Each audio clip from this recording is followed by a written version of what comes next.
여러분, 저는 지난주 언약을 하나님이 우리에게 주셔서 언약으로 나타내신다고 말씀을 드렸습니다. 왜 언약으로 나타나신다고 했죠? 잊어버리셨죠? 잊어버리니까 그렇다는 거였어요. 우리는 한 주만 지나도 잊어버리잖아요. 그러니까 뭘로 나타내신다고요? 언약으로요. 언약은 하나님 자신에 대한 약속이고, 우리는 자꾸 잊어버리니까 아무리 뚜렷한 증거를 보여줘도 사람은 그때만 감흥이 있을 뿐 시간 좀 지나잖아요. 잊어버려요. 큰 사고도요, 시간이 지나면 잊어버려요. 좀 바꿔 말하면 우리가 큰 아픔이 있어도 그래서 시간이 뭐라고 그래요? 약이라고 하잖아요. 잊어버릴 수 있어요. 근데 그런 면에 있어서 잊어버리는 건 좋은 거지만 하나님이 우리를 통해 이루실 일들을 잊어버리는 건 우리에겐 끔찍한 사실은 맹점이죠. 그래서 하나님은 더 이상 잊지 않도록 우리에게 더 강렬한 걸 사실은 심으셨는데 그게 뭐냐면 언약이에요. 사실은 하나님이 안 잊으세요. 그게 언약입니다. 하나님만의 독특한 방식이에요. 언약은. 그러니까 성경을 볼 때 언약을 우리가 머리에 염두하고 성경을 읽는 게 참 중요해요. 저는 지금 그 언약을 풀어가고 있어요. 그러면 이 언약 우리에게 주셨습니다. 아브라함에게 주셨고 우리에게도 주셨습니다. 그러면 언약을 품고 있으면 우리는 어떨까요? 여러분, 불을 품에 품고 있으면 어때요? 타버리죠. 물을 품에 품으면 어때요? 여러분, 쓰레기나 오물을 품에 품으면 어때요? 지금 정신 차리고 계시죠? 지금 정신 드셨죠? 정신이 없으신 것 같아요. 흥부 동생은 흥순이, 놀부 동생은요? 뭔 놀순이에요? 흥부지. 정신 안 차렸네. 응? 허수아비 아들의 이름은 뭐예요? 허수지, 허수. 그러니까 허수아비지. 여러분, 아이를 9명 낳으면 뭐라고 하나요? 아이를 9명. 아이고. 지금도 못 알아들었으면 그건 정신 못 차린 거예요. 아이고, 이렇게 정신을 못 차려서 어떡합니까? 아이가 9명이라고. 여러분, 언약을 품으면 어때요? 그러면 우리에게 드러나는 게 뭐냐면 친밀함이에요. 시편 25편 14절을 볼까요? 여호와께서 친밀하심이 그를 경외하는 자들에게 있는데 그에게 뭐를 보이세요? 언약을 품었다는 것은 친밀하다는 뜻이에요. 여러분, 친밀하다는 것은 굉장히 가깝다는 거죠. 이게 좋을까요? 나쁠까요? 좋을 것처럼 보이지만 꼭 그렇지만은 않습니다. 여러분, 누군가에게 밀착 마크 닭에 모셨어요? 굉장히 괴로운 일일 수 있습니다.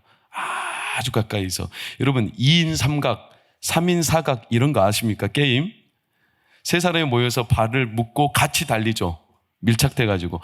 얼마나 불편해요. 나 혼자 그러면 이렇게 자유롭게 다니는데 누군가하고 발을 묶어서 같이 걷는다는 건 이건 너무 여간 불편해. 항상 그 사람하고 보조를 맞춰야 돼.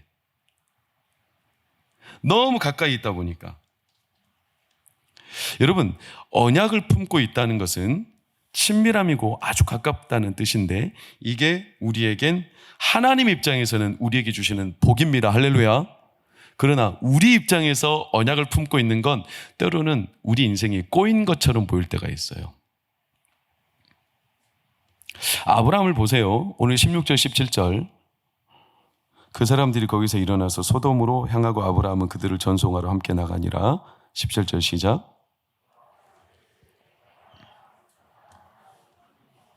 아브라함이 언약을 받고 난 뒤에 드러난 직후의 사건이 뭐냐면 어떤 사람들, 세 사람입니다. 세 사람이 어떤 성으로 향하다가 아브라함의 처소에 들렀다가 그 사람들이 떠나려 할 때 이렇게 말하는 거예요. 여호와께서 이르시되 내가 하려는 것을 아브라함에게 숨기겠느냐? 야, 아브라함한테 말해야 되지 않을까? 적어도 그는 알아야지. 뭐를 말해주겠다는 거냐면 소돔이 멸망할 거라는 거예요. 이것도 웬만한 멸망이 아니에요. 엄청나게 끔찍한 하늘에서 불이 떨어져서 소돔 롯의 아내가 어떻게 죽은지 아시죠? 소금기둥이 됐잖아요. 그게 말이 소금기둥이지 화산재에 의해서 순간적으로 타버렸다는 거예요. 사람이 화산 보통 한 800도, 900도 되는 온도에 가까이 가면 그 사람이 순간적으로 타버리니까 형체는 그대로 있는데 온몸이 재로 바뀌어버립니다. 그렇게 소돔성이 멸망했다니까요. 이런 끔찍한 멸망을 알려주겠다는 거예요. 여러분, 지금 아브라함은요, 노아 홍수 사건을 알겠습니까? 모르겠습니까? 압니다.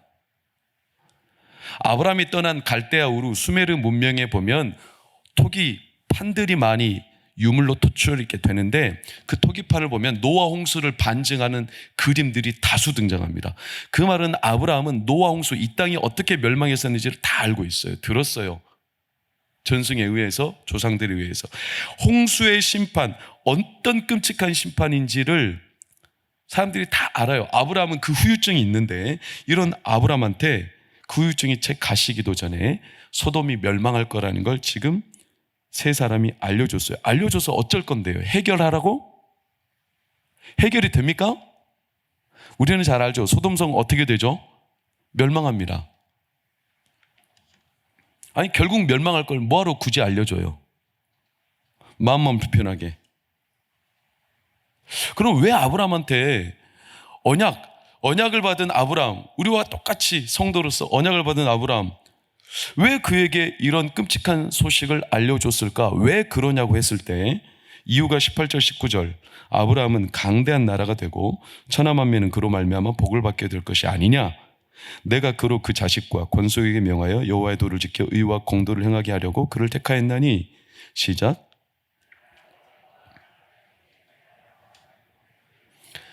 아브라함에 대하여 말한 일, 그게 뭡니까? 언약을 이루려 함이니라. 그러니까 아브라함에게 언약을 주었고, 언약을 이루기 때문에, 이루기 위해서 뭐를 알려준다? 소돔의 멸망을 알려준다는 거예요. 이게 앞뒤가 문맥이 잘 안 맞죠? 이해가 안 되죠? 여러분, 내가 언약을 받았다, 아브라함에게 언약을 주었다, 성도들에게 언약을 주었다, 이 말은 내가 너 책임질게, 내가 너한테 언약을 준다, 너 잘 될 거야, 할렐루야. 이게 언약 아니겠습니까? 그로 하여금 민족의 조상이 되고, 그로 하여금 천하만민의 복을 얻게 되고, 내가 너의 인생을, 너의 가문을 책임져 줄 거다, 이렇게 했으면 앞으로 문제가 있어야 돼요, 없어야 돼요? 없애야죠. 문제를 없애줘야죠. 평탄한 길을 줘야죠. 언약을 줬다면, 내가 책임진다면서요. 있던 문제도 없어져야죠. 그런데 지금 문제를 알려주고 있어요. 소돔에 멸망할 거다. 아니, 지금 나 하나 건사하기도 힘들어 죽겠는데 옆 동네 일까지 책임지라는 겁니까?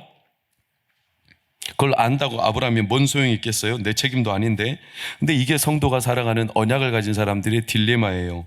여러분, 언약은 친밀감이에요. 친밀감. 그와 가까이. 그러니까 하나님이 그때부터 우리를 가만히 놔두질 않아요. 그래서 불편한 거예요. 인간적으로 보면 일이 꼬이기 시작해. 여러분, 사도 바울의 표현을 좀 빌려서 의역해 볼까요? 빌립보서 1장 22절에서 24절. 그러나 만일 육신으로 사는 이것이 내일의 열매일진데 무엇을 택하여 할는지 나는 알지 못하노라. 내가 그 둘 사이에 끼었으니 차라리 어떤 걸 세상을 떠나. 나는 지금 둘 사이에 끼었다. 하나님과 세상, 하나님과 유대인, 하나님과 아직 예수를 믿지 않는 불신자들, 이 둘 사이에 끼었고, 내가 이 사이에서 나는 너무나 속이 불편하다. 왜? 유대인들을 보자니 멸망길로 가는 게 뻔히 보이니까 자기는 이걸 보고 싶지 않다는 거예요. 그냥 나 속 편하게 하나님께로 가고 싶다는 거예요. 내가 유대인들을 왜 책임져야 되냐, 이 말이에요. 이게 사도 바울의 괴로움이었어요. 아니, 차라리 모르면 그냥 모른 체 하고 지나갈 텐데 뭔 팔자가 이렇게 사나운지.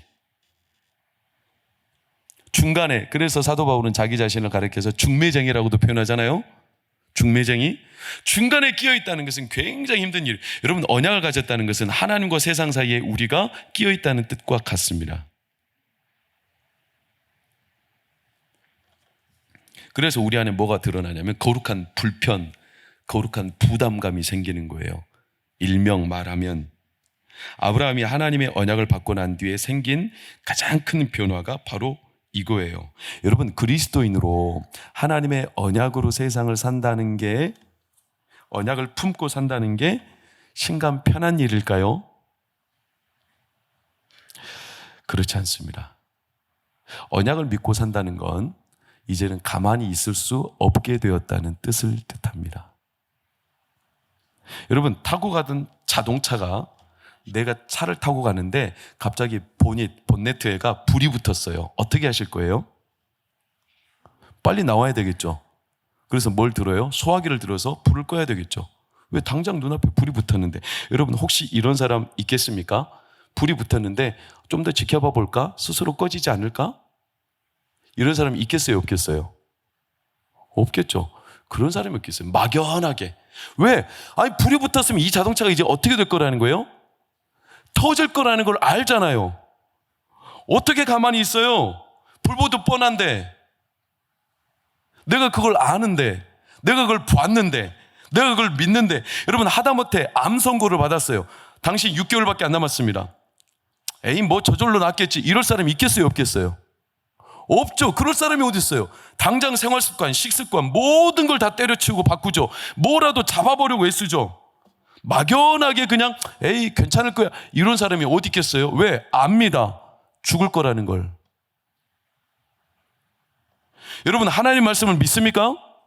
믿습니까? 그 언약을 믿습니까? 내 가슴에 언약이 품어져 있습니까?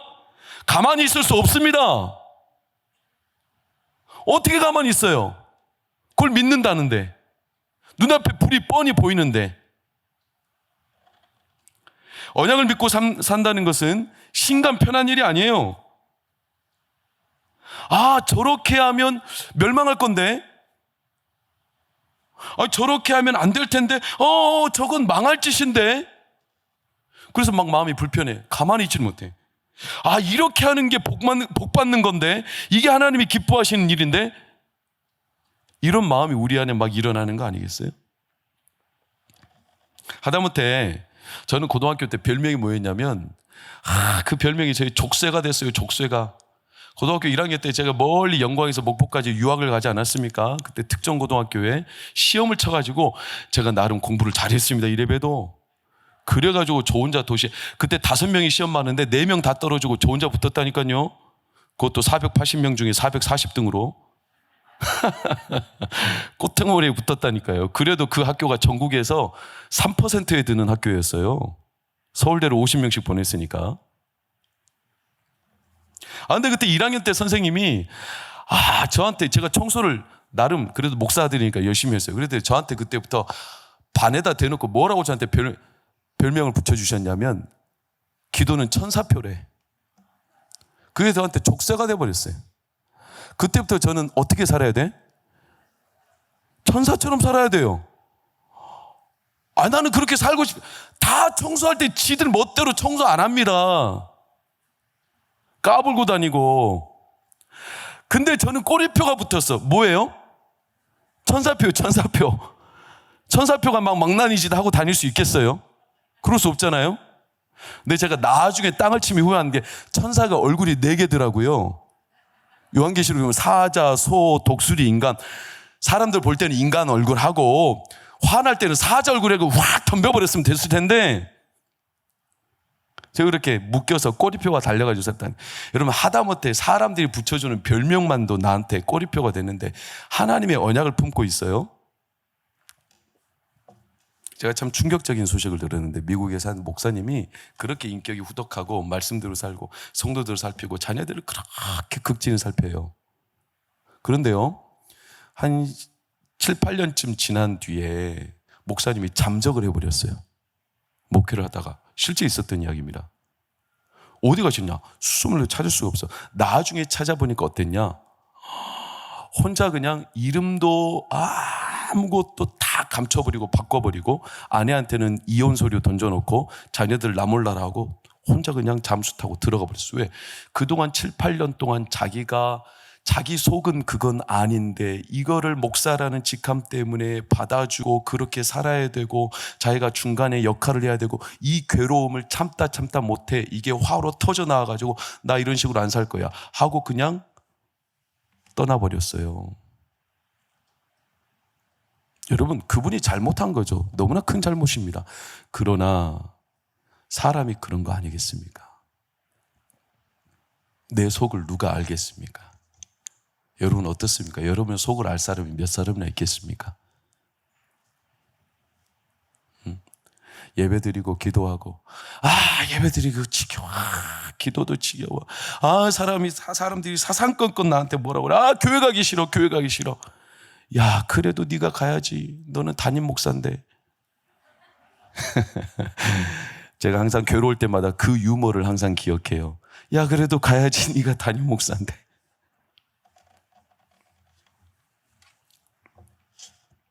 왜 우리는 불편한 마음을 가져야 돼요? 세상에 대해서, 가정에 대해서, 내 양심에 대해서, 교회에 대해서, 다음 세대에 대해서, 이 나라와 민족에 대해서, 북핵 문제에 대해서, 우크라이나에 대해서, 또 소년, 소녀 가장에 대해서, 학대받는 자들에 대해서, 동성애에 대해서, 학생 인권 조례, 북한 문제, NAP, 기본계획, 이런 것들에 대해서 왜 우리가 불편한 마음을 가져야 돼요?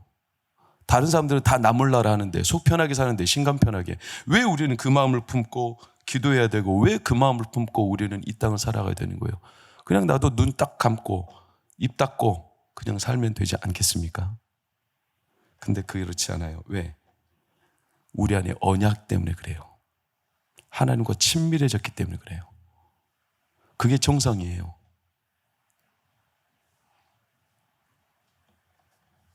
언약이 들어오면서 우리 안에 불이 됐어요. 그래서 내 마음에 불이 붙어 있어요. 불씨가 있어요. 그래서 항상 뭔가 불편해. 세상을 볼 때 비판한다는 뜻이 아닙니다. 남들이 모르는 괴로움이 있다는 겁니다. 예레미야가 왜 괴로웠던 사람인가? 예레미야는 항상 마음이 괴로웠습니다. 나 이렇게 하고 싶지 않다. 더 이상 백성들에게 하나님 말씀 전하고 싶지 않다. 듣지도 않는다는 거예요, 백성들이. 예레미야의 말을 좀 들어주기라도 하면 예레미야가 마음이라도 좀 위로를 받을 텐데 듣지도 않고 콧방귀 껴버리고, 예레미야가 말씀을 전할 때마다 잡아다가 옥에 쳐넣어버리고 구덩이에 빠뜨려버리고, 그러니까 예레미야가 눈물이 마를 날이 없고, 예레미야가 더 이상 나 하나님 안 하겠습니다. 못 해먹겠습니다. 도대체 뭐하라고 나한테 이런 일을 맡깁니까? 내가 왜 이런 일을 하는데 저 좀 심간 편하게 살고 싶습니다. 괜히 내가 하나님 말씀 받아가지고, 괜히 내가 하나님 언약 받아가지고 내가 이렇게 살아갈 이유가 뭡니까? 나도 저들하고 똑같이 살고 싶어요. 그리고 이를 때려쳤어요. 근데 하나님 예레미야를 가만히 두지 않는 거예요. 그래 예레미야 마음에 불이 붙는 거예요. 그게 예레미야 20장에 나오지 않습니까? 내가 더 이상 하나님 말씀을 전하지 않기로 마음을 먹었더니, 마음을 굳게 정하였더니 하나님의 불이 내 마음에 붙어 괴로워 견딜 수 없나이다. 이게 언약을 가진 예레미야의 심경이었어요. 여러분, 언약을 가졌다는 것은 그런 불편한 마음이 우리 가운데 있을 수밖에 없다는 증거입니다. 증거. 그게 정상입니다. 우리 여성분들이 가방을 좋아하죠. 여성분들은 대다수 가방을 좋아합니다. 그렇죠? 그렇다고 하세요. 가방을 좋아합니다. 가방도 명품백을 좋아합니다. 그 사람이 들고 다니는 명품백이 진짜인지 짝퉁인지 구분하는 방법 뭔지 아세요, 집사님? 아주 쉽습니다. 비 올 때 딱 검사할 수 있습니다. 비 올 때 가방을 우산처럼 들고 뛰는 사람은 짝퉁입니다. 근데 비 올 때 가방을 가슴에 품고 비 맞을까 봐 뛰는 그 가방은 진퉁입니다. 여러분, 사랑하는 성도님들, 여러분은 가슴에 하나님이 주신 언약이 진짜로 살아 있습니까? 가슴에 품고 있습니까? 하나님은 우리를 가짜로 대하신 적이 없어요. 그 언약을. 하나님은 언제나 진짜예요. 그래서 그 언약이 있는 사람은 가슴이 불편한 거예요. 이걸 품고 살기 때문에. 근데 그게 정상이라는 겁니다. 왜 하나님이 소돔의 멸망을 아브라함에게 알렸을까요? 아브라함에게 어쩌라고? 소돔의 멸망 안들 그의 책임이 아니잖아요. 그가 범죄해서 소돔성이 멸망하는 거 아니잖아요. 그럼 지금 아브라함이 그걸 안다고 해서 해결할 수도 있습니까? 없어요. 해결할 수 없어요. 아브라함이 해결할 수 있는 게 하나도 없어요. 근데 왜? 여러분, 해결할 수 있는지 없는지 문제는 하나님이 소관인 겁니다. 맞아요. 우리가 할 수 없어요. 우리가 해결할 수 없어요. 그런데 하나님은 딱 한 가지만 보는 거예요. 그게 뭔지 아세요? 우리의 마음을 지금 보고 계시는 거예요. 야, 아브라함은 적어도 알아야지. 이렇게 말했던 하나님. 왜? 아브라함한테 안 알려도 가서 소돔성은 멸망시키실 텐데, 그래도 롯은 구출해 내실 텐데 왜 굳이 아브라함한테 아브라함의 마음을 보시는 거예요? 그 안에 불이 있는지, 세상을 보며 죽어가는 자들을 보며 멸망하는 여러 주변의 상황을 보며, 세상은 다 이제 정념이 떨어지고 내가 아무리 정직하게 산들 뭐 세상이 알아주지도 않고, 내가 한다고 누가 알아주냐, 속 편하게 살자, 이럴 사람들이 갈수록 많아지는데, 성경에도 그런 사람들이 많잖아요. 여러분, 여리고로 내려가다가 강도 만난 자 어떻습니까? 제사장 도와줘요, 안 도와줘요? 안 도와주죠. 그냥 가버려요. 자기 할 일이 있다는 거예요. 여러분, 레위인 도와줘요, 안 도와줘요? 안 도와줘요. 그건 내 할 일 아니라는 거예요. 유독 불편한 마음을 품었던 사람이 누굴까요? 사마리아인. 그 사람은 왜? 저는 잘 모르겠습니다. 그러나 사마리아 사람의 배경으로 보면 사마리아 사람들 항상 천대받았고 항상 외로웠고 그들은 항상 버림받은 족속이었고, 그러니까 버림받은 아픔을 알고 있고, 그 버림받은 자가 누군가로 선택을 받고 언약을 받았을 때 그 기쁨, 그 감사, 그 은혜는 잊을 수 없고, 그래서 비유를 좀 더 과하게 해석하자면 사마리아 사람들이 그래서 어쩌면 은혜를 더 깊이 알아요. 수가성 여인이 은혜를 깊이 알듯이. 누구도 손해 안 보려고 하는 세상 아니에요. 소돔에 대한 것도 여러분 오늘 보세요. 소돔성이 멸망하는데 왜 하나님이 아브라함을 찾아왔고 왜 소돔성에 대해서 우리에게 질문하시냐면, 놀랍게도 20절 21절을 보면 여호와께서 또 이르시되 소돔과 고모라에 대한 뭐가 있어요? 부르짖음이 있다. 21절, 내가 이제 내려가서 그 모든 행한 것이 과연 내게 들린 뭐와 부르짖음과 같은지. 누군가는 부르짖었다는 거예요. 누굴까요? 글쎄요, 모릅니다. 누가 소돔성을 위해서 부르짖었는지 그건 잘 모릅니다. 그러나 누군가 부르짖었습니다. 가슴 아파하며. 아무도 신경 안 쓰고. 소돔성이요, 망할 대로 망할 짓 많이 했습니다.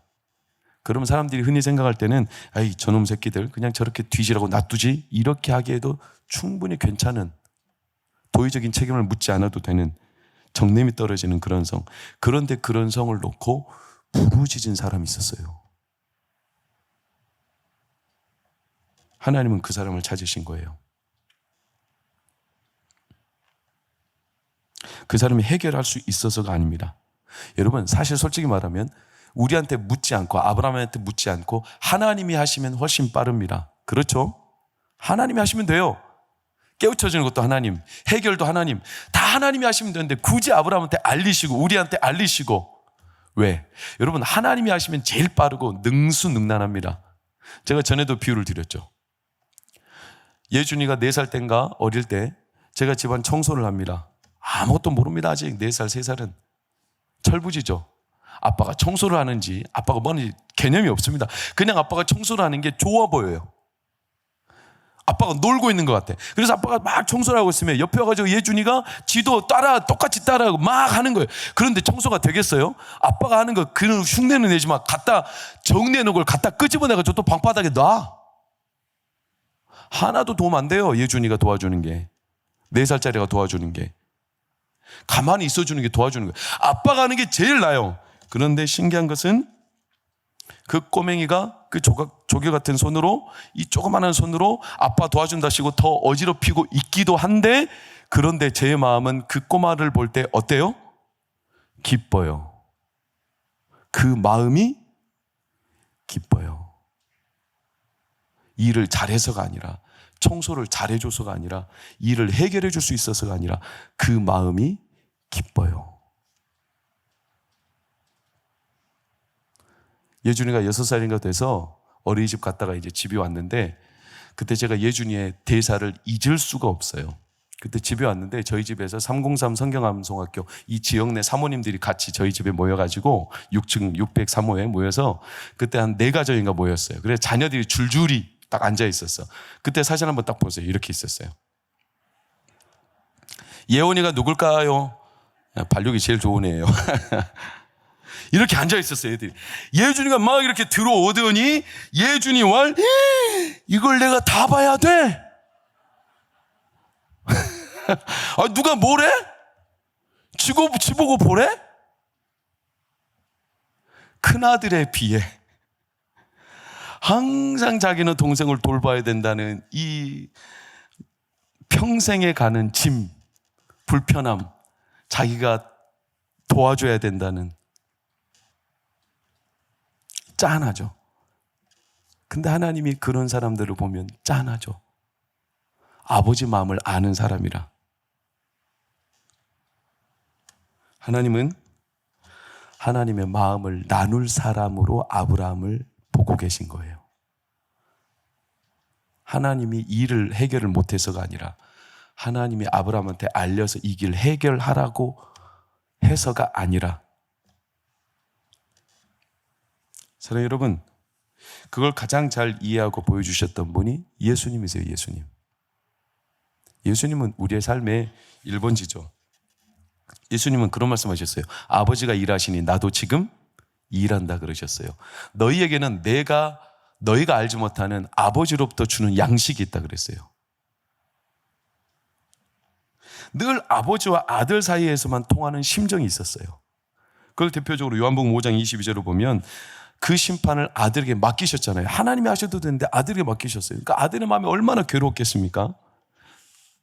그러니까 이 아들은 그 맡기신 자들을 끝까지 책임지기 위해서 그들을 끝까지 붙들었습니다. 남들은 모르죠, 이 괴로움을.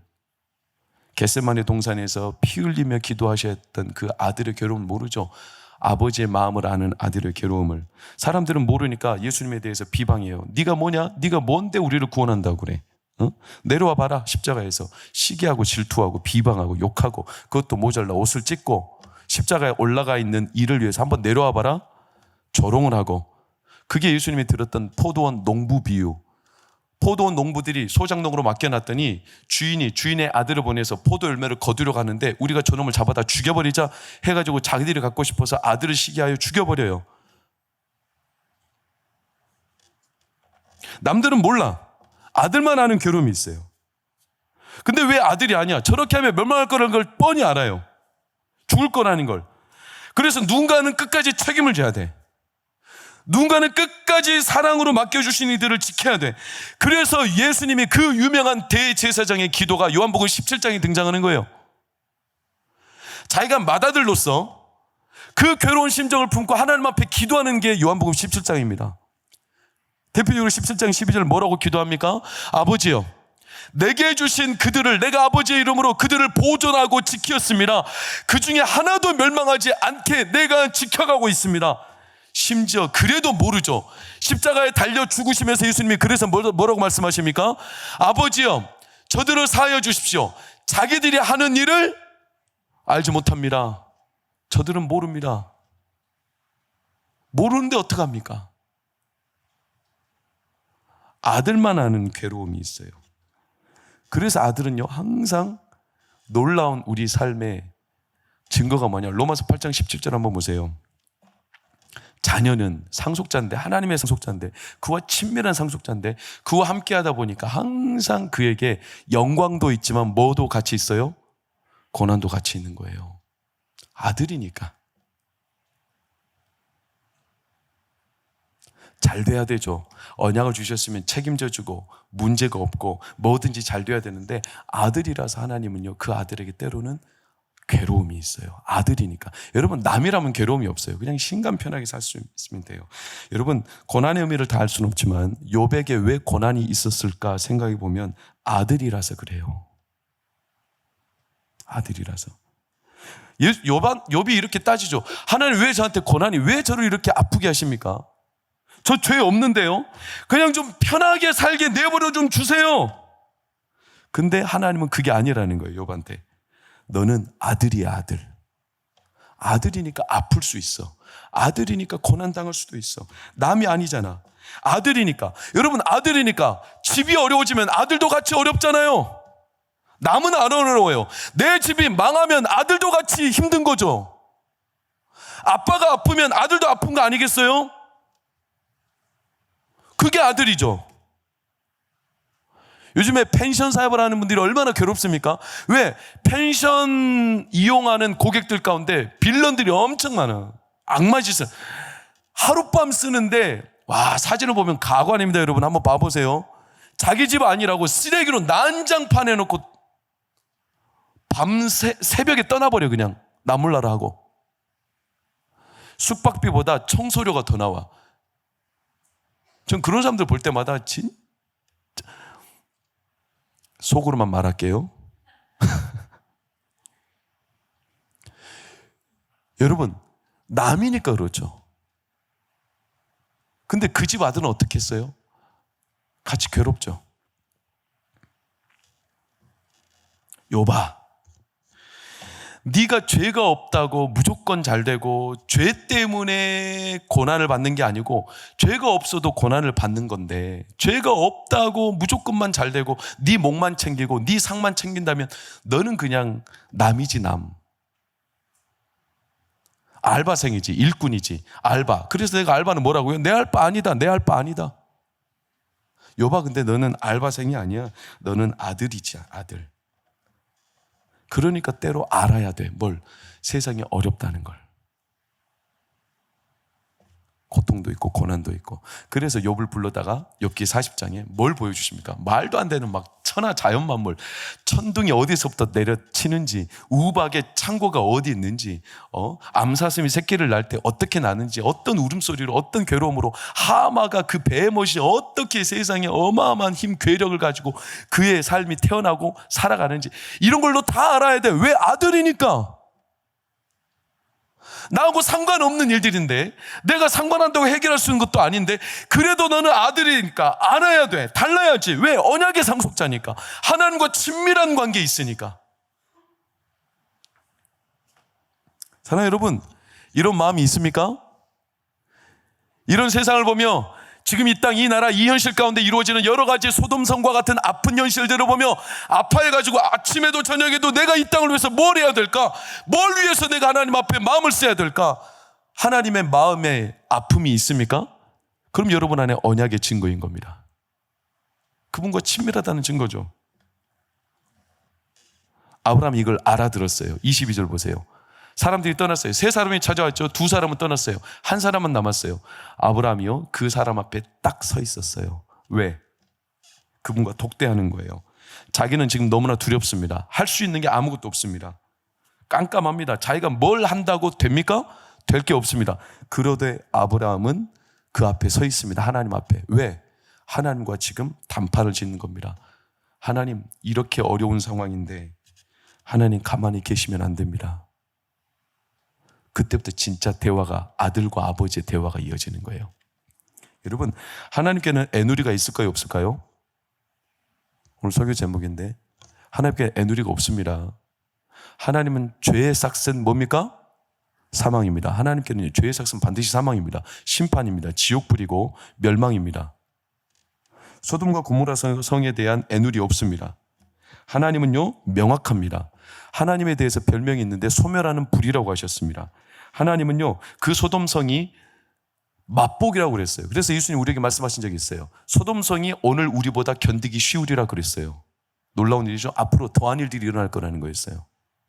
소돔성에 떨어지는 불? 아니, 그거는 맛보기에 불과하고 지금 이 시대를 볼 때 소돔성이 차라리 더 낫다, 이렇게 말씀하셨어요, 예수님이. 베드로는 말했습니다. 이 땅에 불이 떨어질 텐데 모든 것들이 불에 풀려질 날이 올 거다. 다 녹아버려가지고 어마어마한 날이 올 거다. 하나님은요, 애누리가 없어요. 그런데 그런 하나님이요, 딱 한 사람 때문에 기다리고 참고 애누리를 허락하세요. 누구? 아브라함 때문에. 아브라함이 물어요. 하나님, 소돔성에 50명이 있으면 어떻게 하실 거예요? 하나님, 죄송합니다. 45명은요 괜찮아. 40명은요 그래, 알겠어. 30명은요 알아, 내가 30명도 받아줄게. 20명은요 그래, 20명도 괜찮아. 10명은요 그럼 네 말인데. 왜 하나님이 이렇게 애누리를 허용하시는 거예요? 아들이라서. 하나님의 심정과 통하는 아들이라서. 그래서 그에게 애누리를 주시는 거예요.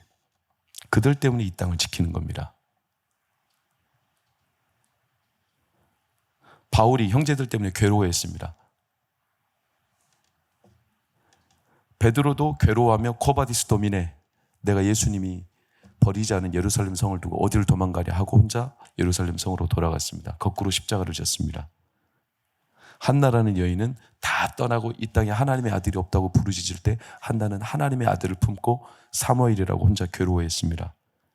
예레미야 구금에서 풀려서 예레미야 너 자유롭게 가, 이스라엘 백성들을 포로로 끌려갈 때 예레미야 그 포로들 곁을 떠나지 못했습니다. 왜냐? 자기 백성이 거기 있기 때문에. 그는 포로에서 해방되었지만 그래도 또다시 포로 시절로 돌아가 자기 백성들과 함께합니다. 그런 사람들이 있었어요. 소돔과 고모라 멸망 속에 하나님 마음을 붙들고 한 명이라도 그 안에 의인이 있으면 하나님 좀 봐주세요. 애누리를 요구하는, 장사꾼에게 애누리를 요구하는 것처럼. 그런데 하나님은 그들을 받아주셨어요. 왜? 하나님의 아들이니까. 이게 언약을 가진 사람의 특권이에요. 특권. 사랑 여러분, 주 이름으로 축원합니다. 하나님의 아들, 딸이기 때문에 기도하시기를 축원합니다. 기도는요, 아무나 하는 게 아닙니다. 누구나 다 기도하지 않아요, 여러분? 그렇죠? 아니, 불교인들도 기도합니다. 무슬림들 우리보다 더 열심히 기도합니다.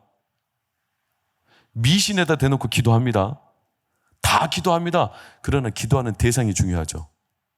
하나님은 그들의 기도를 안 받으세요. 왜? 아들이 아니니까. 애누리 없어요. 다 불에 설라져요. 그런데도 불구하고 하나님이 한 사람이라도 하나님의 마음과 통하는 사람 때문에 애누리를 허용하세요. 그게 누구냐면 바로 여러분입니다.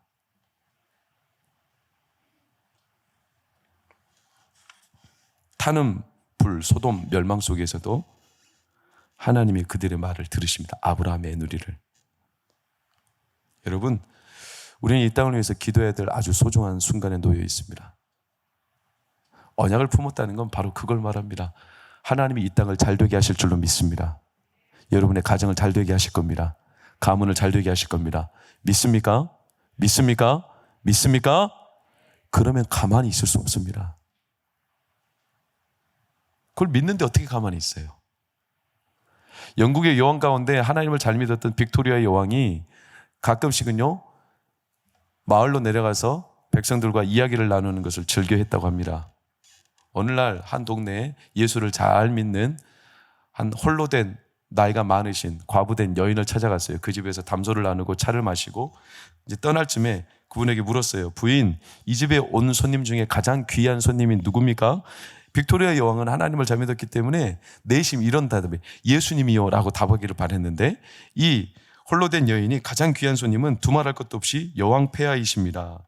제 생애 최고의 손님이십니다. 이렇게 말했어요. 그러니까 빅토리아 여왕이 좀 실망했다는 거예요. 내심. 아니 부인, 당신의 인생의 가장 최고의 손님은 예수님 아니에요? 그렇게 말했더니 이 여인이 아주 빙그레 웃으면서 뭐라고 대처냐면, 여왕 폐하, 예수님은 손님이 아니라 내 인생의 주인이십니다. 그분은 나한테 와서 한 번도 떠나신 적이 없어요. 내 인생의 주인이세요. 나는 그분을 손님으로 여긴 적이 한 번도 없어요. 내 모든 게 다 그분 거고. 여러분, 하나님을, 예수님을 손님으로 여기십니까? 가끔 기억나면 찾아오는 친밀함 없이? 우리 사랑하는 동관교회가 이 땅을 품고 아브라함처럼 하나님께 애누리를 구할 수 있는 친밀한 성도들 되기를 예수 이름으로 축원합니다. 하나님이 우리의 기도를 들으십니다. 그래서 여러분의 가정을 복주십니다. 내 가정, 내 자녀, 내 형제들, 내 기업, 내 이웃, 이 나라, 이 민족, 다음 세대, 이 땅에서 벌어지는 현실, 에이 저놈 새끼들 저렇게 하다 그냥 죽으라고 하지, 이게 아니라 하나님 살아계시잖아요. 하나님 언약이 있잖아요. 하나님 이 땅을 복주시잖아요. 나에게 그런 불편한 마음을 왜 주신 겁니까? 이 땅을 위해서 하나님 애누리를 구하라고.